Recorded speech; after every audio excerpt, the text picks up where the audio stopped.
Boa!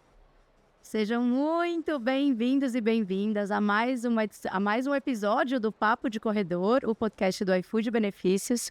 Hoje a gente está aqui diretamente do CONAR, o maior evento de RH da América Latina.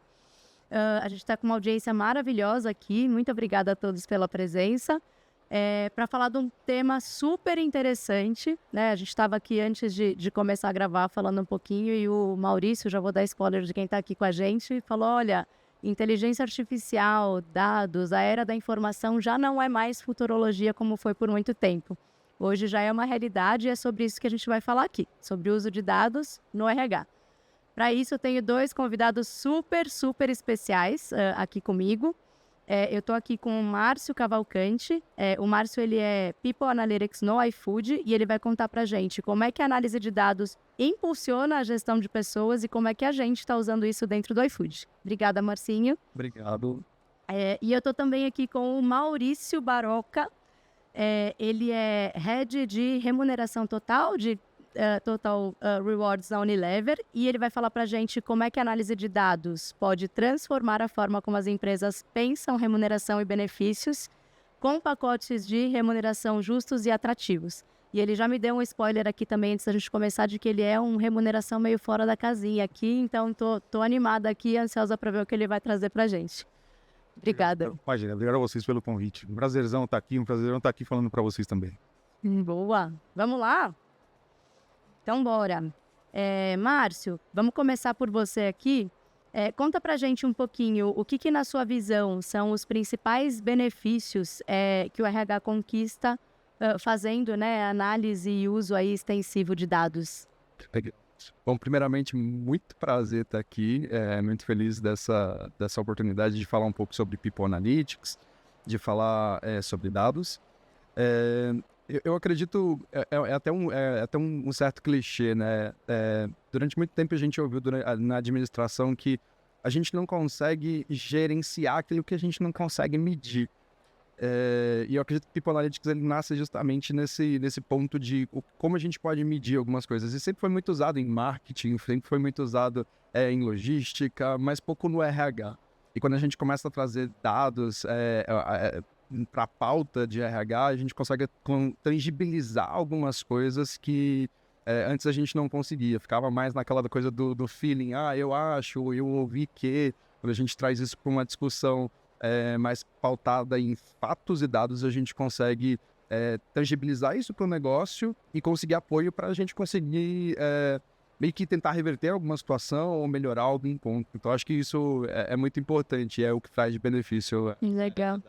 Bom, e eu acho que tem um lugar aqui que, né, você menciona de alguma forma, que é o quanto isso usa a gente, né, a gente pode utilizar disso para auxiliar a tomada de decisão estratégica de verdade, né? Assim, acho que tem um lugar bem bacana. Super. E aí é um lugar onde eu acho que realmente é o lugar perfeito do mundo, né? Que a gente consegue juntar as métricas da empresa com as métricas de RH e como a gente consegue impulsionar as métricas de RH para os objetivos da empresa. E aí fica um mundo mágico e limpo.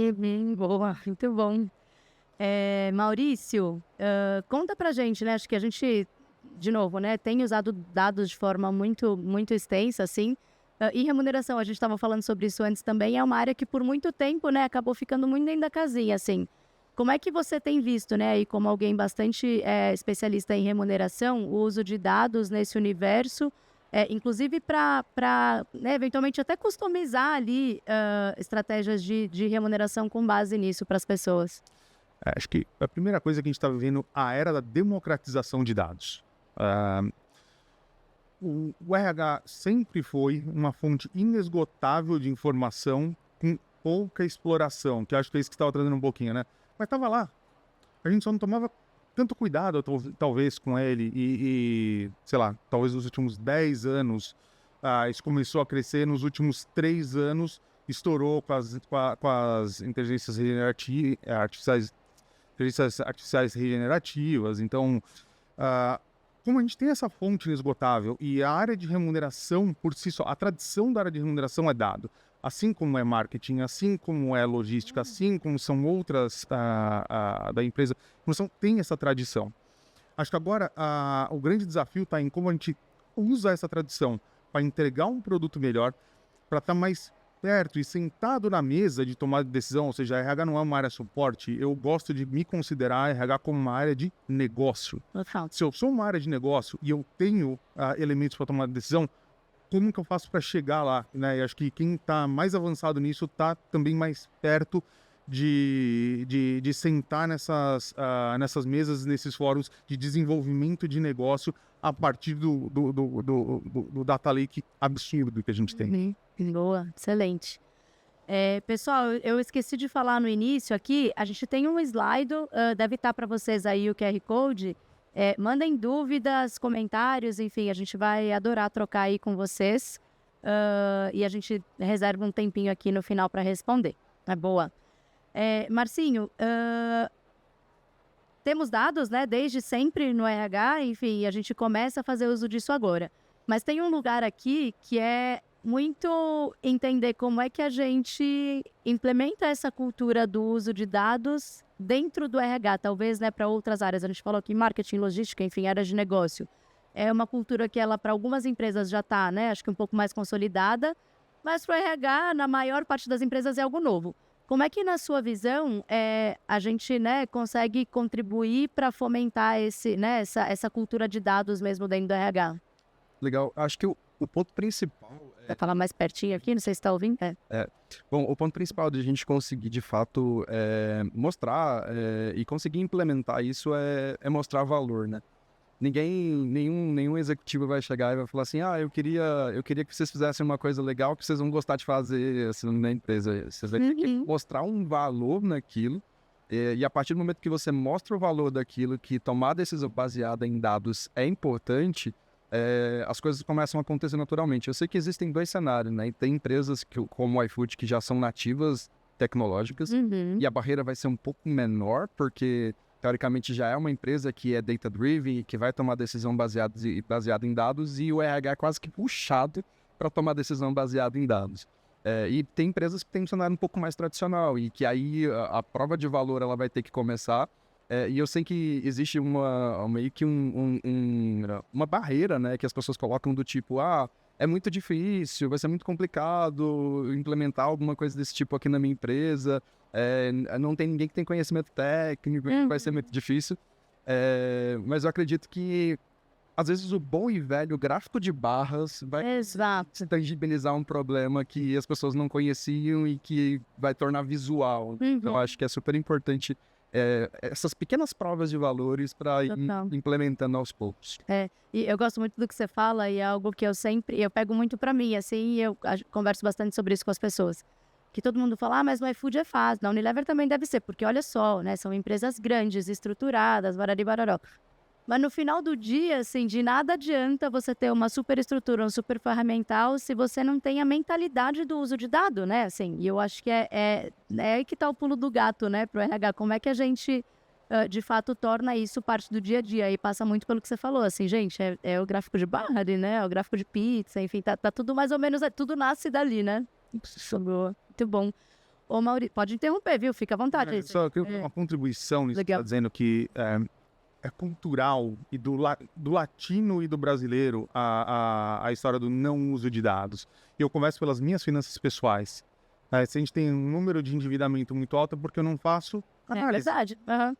Bom. Então, é muito cultural também a gente desafiar. Mudança no planeta, mudança na estrutura. Cara, como que eu tô fazendo as minhas coisas, como que eu levo esse benefício para o que eu faço como trabalho, como que me remunera. Exato. Nossa, muito bom, excelente.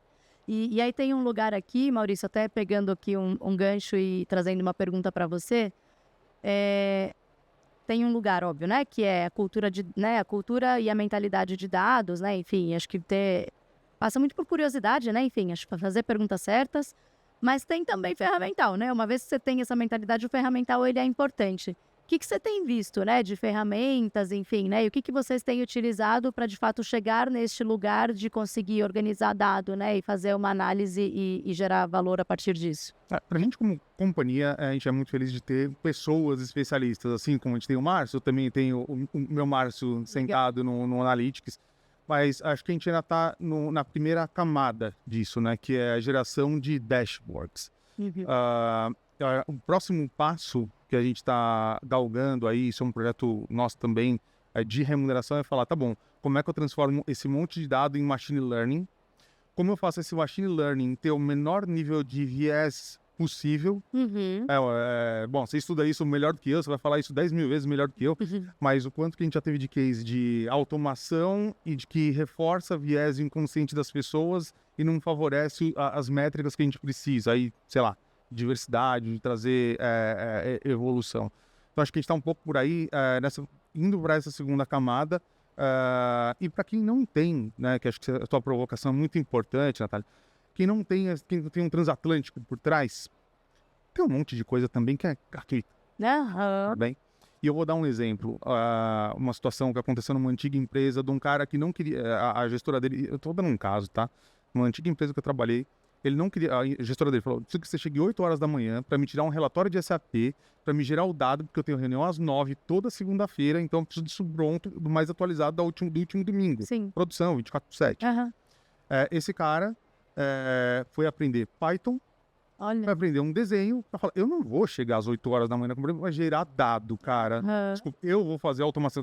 O ímpeto e a simplicidade traz o resultado também para quem não tem transatlânticos e 10 mil cabeças pensando junto. Total. E numa era, né, enfim, acho que a gente é muito feliz de viver um momento em que a informação ela está disponível, né? O conhecimento está disponível, é uma questão de ir atrás, né? O desafio hoje em dia, na minha opinião, é a curadoria, né? É tanta coisa que você fala, por onde eu vou, né, gente? É boa, muito bom. Eu queria fazer uma pergunta para vocês dois agora, e aí, enfim, fiquem à vontade para ir se complementando.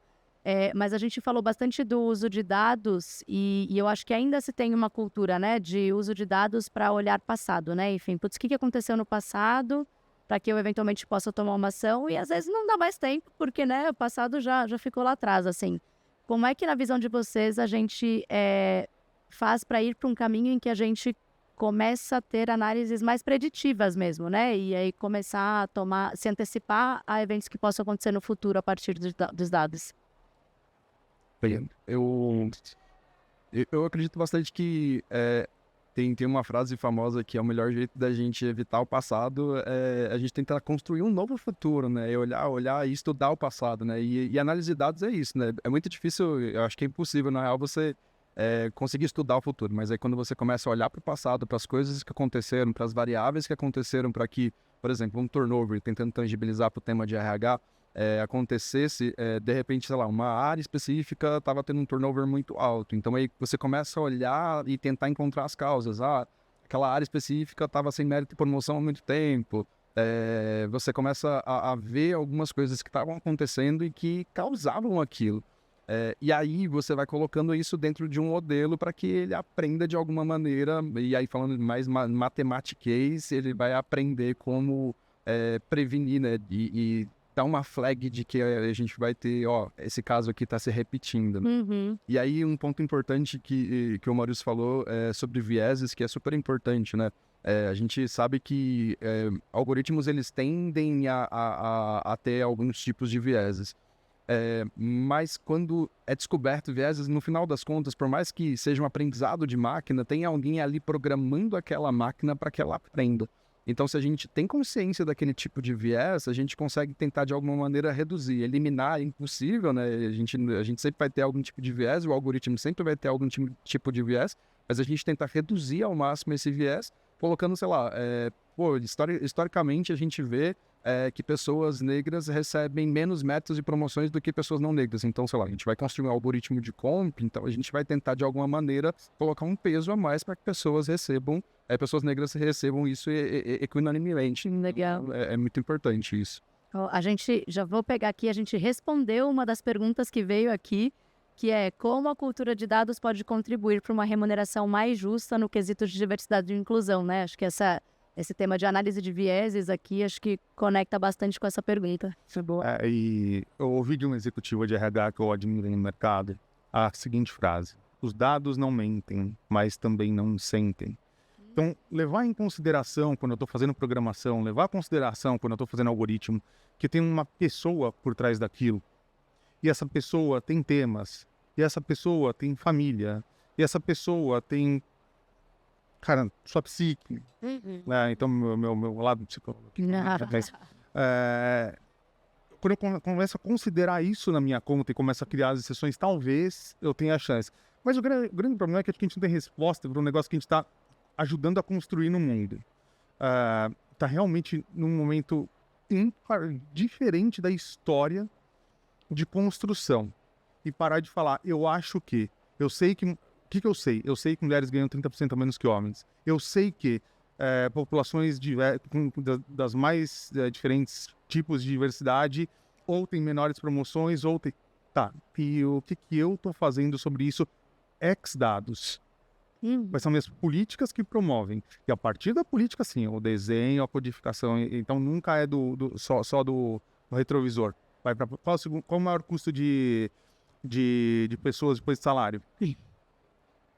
Plano de saúde. Plano de saúde, benefício. O que eu estou fazendo para olhar o passado e não olhar o que todo mundo olha, né? Meu top 10 ali de sinistros. Cara, tá bom. Meu top 10, o gato já subiu no telhado. Já é um caso oncológico, já é uma internação. Não vou fazer nada com isso. O que eu tô fazendo com o bottom 10 para não chegar no top 10? Excelente. Muito bom. E eu acho que tem um lugar aqui, Maurício, que você traz que é super importante e né, na minha visão, é o que de fato muda o papel, né? Acho que o posicionamento do RH dentro da organização. Que é a gente sair do acho que, mas e se, mas temos um problema aqui de diversidade. E isso, no final do dia, gera muita resistência do negócio, né? Pra você falar lá, não sabe nem o que estão falando, né? Assim, tá solto e tal. E acho que a gente se estruturando, né? Enfim, né? Do ponto de vista de não só uso, mas análise de dados, né? Enfim, e conclusões a partir disso, faz com que a gente consiga ocupar esse lugar à mesa com o negócio, né? Acho que de forma muito mais consistente, falando a mesma língua, né? Total. Muito bom, excelente. E eu acho que até nessa linha aqui, concordamos todos aqui, espero que concordemos todos que acho que a gente, com o uso de dados, a gente vai para um lugar de um RH que é muito mais estratégico, né? Enfim, acho que de fato consegue se posicionar melhor e influenciar muito mais dentro da organização. Acho que eu tenho 2 perguntas em uma aqui para ouvir as impressões de vocês, mas acho que uma delas do ponto de vista prático, para além de ocupar esse lugar, né? Enfim, o que vocês acham que vai realmente mudar no RH, uma vez que a gente começa a usar, né, dados e começa a fazer disso algo, de fato, dia a dia, né, nosso? E quais são os desafios, né, para que isso aconteça? Porque, de fato, né, tá ali, parece estar fácil, mas não é exatamente assim, né? Como é que vocês estão vendo isso? Muito objetivamente, o RH não vai ser mais pai e mãe. E num curto espaço de tempo. A responsabilidade... bom, eu estou há 17 anos em RH, né? Quem está mais ou menos nesse tempo, um pouquinho menos, já escuta. Não, o gestor tem que fazer papel de gestor. Então, não é que ele tem que... ele vai fazer sim ou sim. Porque talvez ele não tenha mais tanto... O número de pessoas deve diminuir em uma organização. Ou seja, mais accountability para a tomada efetiva de decisão sobre coisas que não são do pai e da mãe falar, o RH falou o quê? O RH não falou nada. Você vai decidir. Você tem accountability pelo seu PNL, pela sua gestão. Então, tome decisão. Objetivamente, eu acho que vai ser a principal macro mudança. Trabalhos mais inteligentes do que trabalhos mais braçais. Eu tenho falado isso em alguns eventos que eu participo de remuneração. E isso vale para outras áreas de RH. Se você acha que fazer remuneração é você fazer matemática de pontuação de cargo, curva de não sei o que, estatística para chegar em média, você está fazendo errado. E você vai perder seu espaço. A transição isso também é importante, mas é commodity. Dado é commodity. A inteligência por trás do dado, o insight por trás do dado, isso não vai ser substituído por inteligência artificial. A inteligência artificial ou qualquer tipo de automação vai te dar 1, 2, 3, 4 caminhos. Qual deles é o seu insight estratégico que vai te levar para lá? Total. Super. E eu acho que tem uma coisa que eu imagino para o futuro do RH e que eu acho que nem é tão futuro assim, talvez seja mais presente do que a gente imagina, que é o RH ele está muito mais próximo de decisões estratégicas do negócio. Eu já vejo isso muito acontecendo no iFood. E a gente tem deixado de ser aquela área que era conhecida como uma área que abraça a árvore, que faz dinâmica. Que é o pai e a mãe, né? Uhum. Exato. Eu até brinco que eu trabalho como People Analytics, mas minha primeira trajetória é como People e depois como Analytics. E de vez em quando dá uma saudade de abraçar uma árvore. Vamos das mãos aqui, rapidinho. É uma dinâmica de grupo rapidinho. Mas eu acho que cada vez mais a gente vai estar mais pautado em dados, e quando a gente está mais pautado em dados, a gente é mais estratégico. Quando a gente é mais estratégico, a gente está mais na mesa tomando decisões junto com o negócio. Então isso é importante. E eu acredito que uma das barreiras para que isso aconteça, é a gente mudar realmente o status quo, né, daquilo. O RH vem durante muitos anos, tomando decisão baseado em feeling. E o feeling não é ruim, o feeling é bom.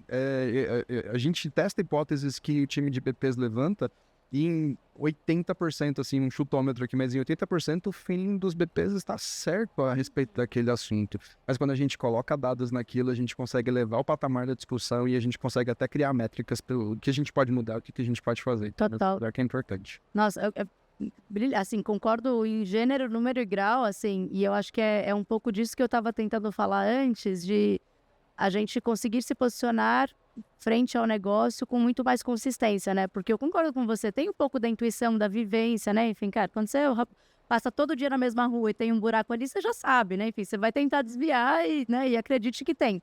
Mas quando você tem a foto do buraco, né, e o tamanho, fala, olha, esse buraco tem mais ou menos, né? Isso com certeza dá muito mais credibilidade, né? Enfim, acho que isso é super importante.